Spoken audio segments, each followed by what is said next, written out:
What's up, guys? Welcome to the Chess Giant. This is Solomon Erdell, and in today's video, we recap Game 3 of the 2021 World Chess Championship. Up to this point, we've seen two draws, with Carlsen finding a dangerous opening novelty against the Ruy Lopez with great success, while the game ended up in a draw. And Game 2 was one of the craziest World Championship games I've seen in quite a long time, but somehow through all the ups and downs, ended up being a draw. Now, Game 3 was just played this morning, and here we see Nepo starting off with the white pieces, and Carlsen with the black. Now, as mentioned, Carlsen played extremely well, pulling out some tricks against the Ruy Lopez. So here in this game, I was surprised to see Nepo go right back to his Ruy Lopez as he plays the move e4, and after e5 plays knight f3, knight c6, bishop b5, and now from Carlsen we see the move a6, kicking that bishop back to a4, and now knight f6. Here, guys, Carlsen's going, look, I had a good game in game one. Why would I have to switch anything up? He plays knight f6, putting a little bit of pressure on e4. And now after castling kingside, he doesn't go for the variation of taking on e4, but instead plays bishop e7. And following rook e1, plays b5, kicking that bishop back to b3.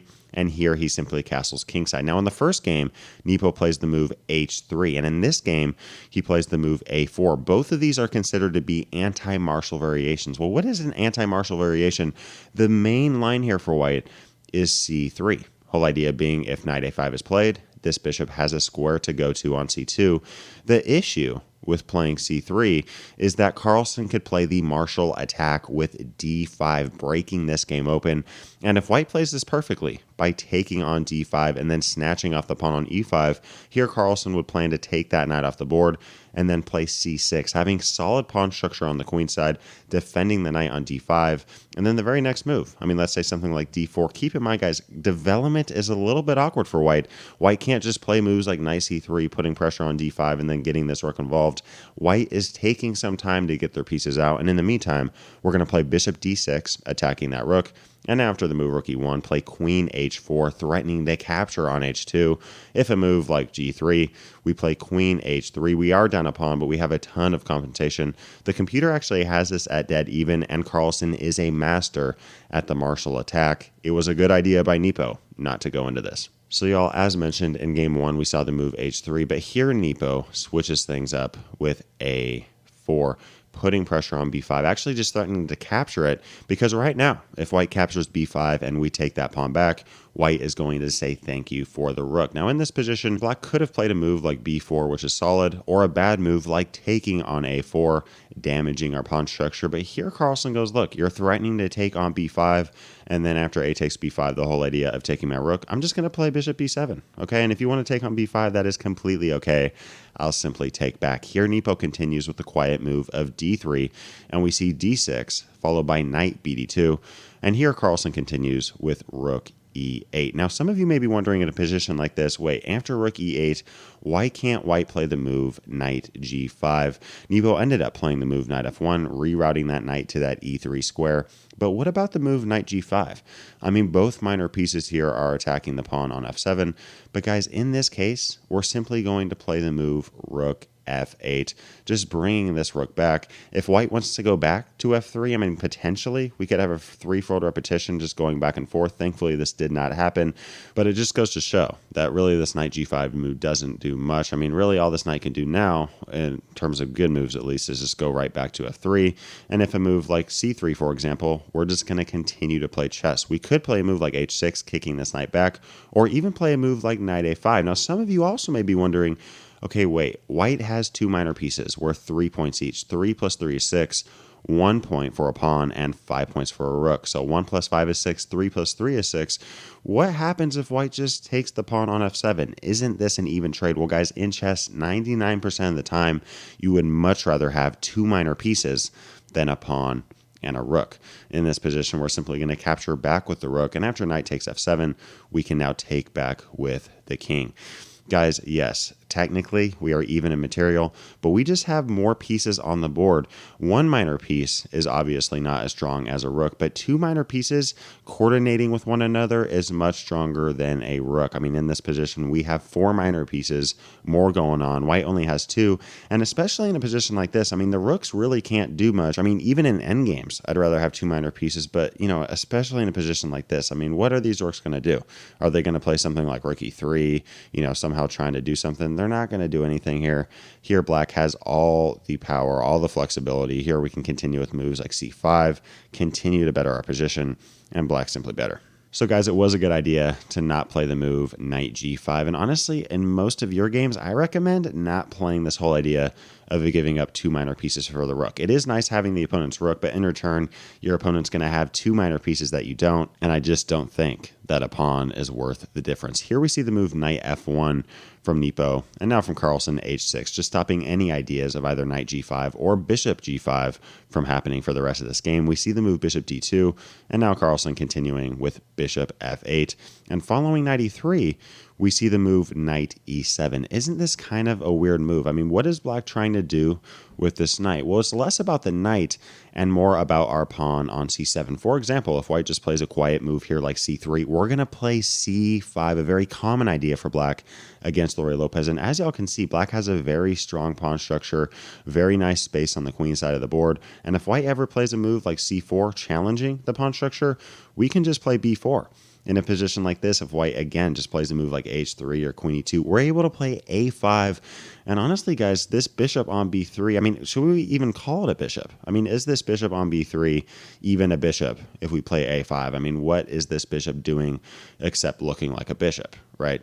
So here white would probably play a move like a5, trying to give this bishop some kind of activity. But here we're just going to play a move like knight c6, and now a move like g6. And we have all the time in the world. We can play moves like bishop g7, rook b8, king h7, rook f8, knight h5, eyeing the square of f4. We have all the flexibility in the world. If this knight ever goes from f3, not really sure where it's going to go anytime soon, but if this knight ever leaves, our knight on c6 is ready to jump into d4, and black simply has a solid position here. I'm not really sure why white would ever want this.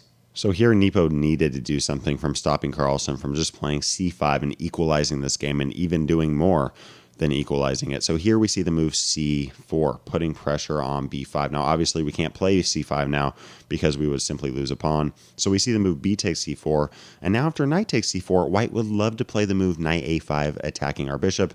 So now Carlsen goes, okay, I'll play knight c6 and defend that square. And following the move rook c1, a solid move from Nepo, putting that rook on the open file, we see a5 from Carlsen. Really what this does is just stops white from playing any ideas of knight a5, bishop a5, or even a5 with the pawn. Some may wonder, wait, isn't this pawn a huge weakness now? Why can't white play the move bishop c3, which, by the way, is what was played, and then after the very next move of bishop c8 from Carlsen, play the move queen d2? Why didn't Nepo play queen d2 here? I mean, just ganging up on this pawn on a5. Well, now black has this idea, thanks to bishop c8, of bishop e6. And all of a sudden, it's kind of hard for white to take this pawn. I mean, if white does take the pawn with a move like knight takes a5, yeah, for 1 second they are up a pawn, but now we're going to play bishop takes b3, and in the case of a move like knight takes b3, we're simply going to win that pawn on a4. We now have ideas like queen b8 attacking the knight, or even queen a8 forming a battery ram on the a-file and defending the knight on c6. And black has a solid position here as well as white. I mean, honestly, I would just put this position at dead even. So again, guys, queen d2, looks really good, but honestly, after bishop e6, this pawn on a5 is not as weak as it seems. So here we see the move d4, Nepo breaking this game open.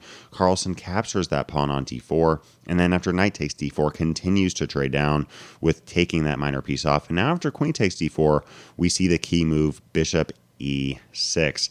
Now notice here, guys, white does have a ton of firepower coming towards the black camp. We have a battery ram on c3 and d4 with the bishop and the queen, putting pressure all the way down on f6 and g7, and this bishop on b3 putting pressure directly against the king. But notice here how Carlsen has played very good defensive chess. This bishop on f8 holds down the pawn on g7, and this bishop on e6 is directly confronting that bishop on b3.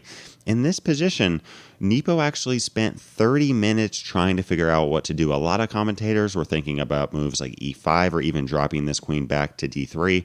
But one of the big questions here is, why can't white just capture the pawn on a5? Well, in the case of bishop takes a5, we're simply able to remove the defender with bishop takes c4, and then the very next move, go up a piece. And yes, white could get a second pawn out of the deal, but now we just play king h8. We're up a piece for 2 pawns, and white really has no attacking chances to speak of. This position may seem a little bit intimidating for black to play. I mean, white does have this queen on f7, supported by the bishop on b3, and the rook attacking the square of c7. But guys, in the case of white taking off a third pawn, we're simply going to play queen e8, putting a ton of pressure on that pawn on e4. We have a ton of activity here. The rook on a5 is very solid, and the computer has black as simply better here. So guys, bishop takes a5 does not work because we simply remove the defender, take off that minor piece, and we're just playing chess. Now, what about the move knight takes a5? Well, in this case, remember how earlier I was saying 2 minor pieces is worth more than a rook and a pawn much of the time? Well, we just gave up a pawn.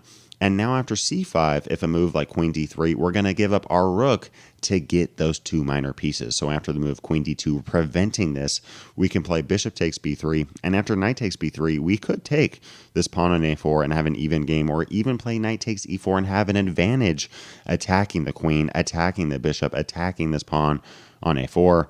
This position is just not looking good for the white camp. So guys, following this move of bishop e6, white did not take this pawn on a5, and white did not play a move like queen d3 or e5. I mean, white could try to break this game open, but honestly, with both of these bishops and this knight, and really the defensive presence that this king has, black has nothing to worry about there. So here we just see the quiet move of h3, and now Carlsen continues with c6 with the idea of breaking through with d5. Now, this may seem a little bit counterintuitive. Why are we breaking through in the center of the board when white has all this pressure on the king side? Well, first off, again, we simply have a strong defensive presence, and white is going to break this game open if we don't. I mean, here in this position, if Nepo did take the pawn on d5, we simply take back with the knight, and black has a solid game.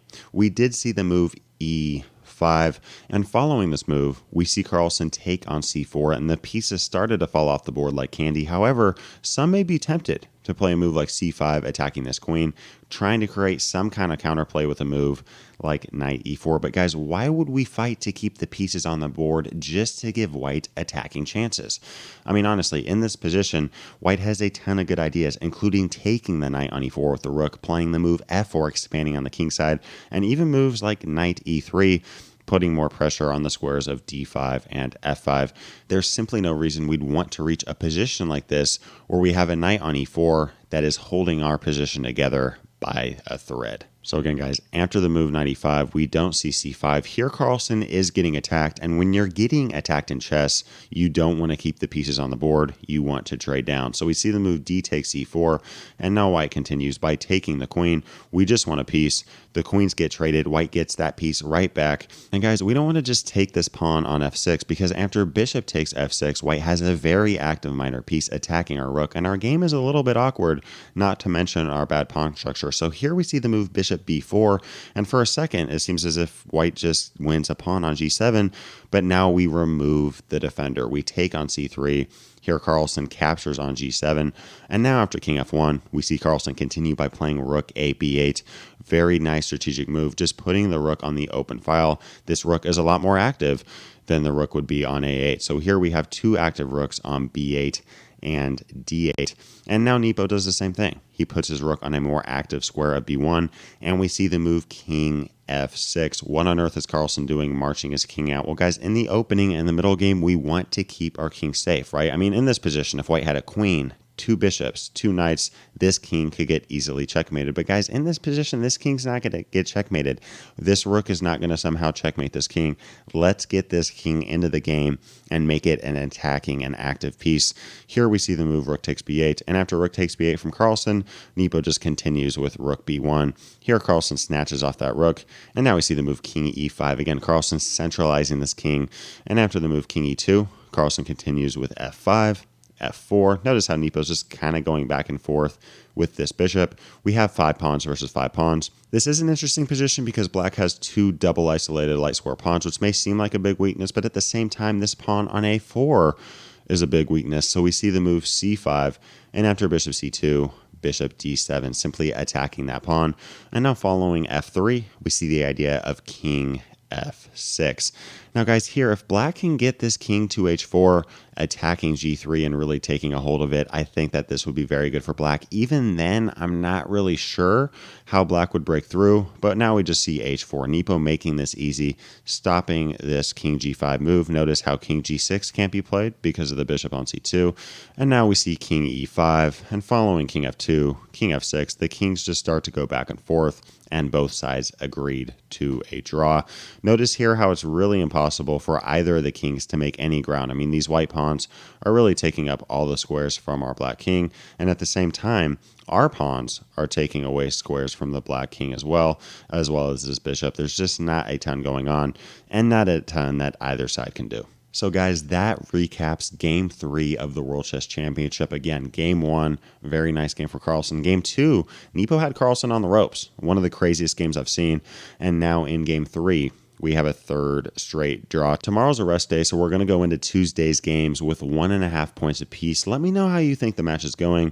Both have been playing amazing chess, and I really do think that we have a fun month ahead of us. If you'd like to see my top 5 chess players of all time, in which case I have Magnus Carlsen at the very top, click the video to the left. If you'd like to see our top 10 chess openings for black against d4, click the video to the right. Leave a comment down below to let me know what other videos you'd like to see covered on this channel. And as always, I appreciate you guys. Thanks for watching. Peace.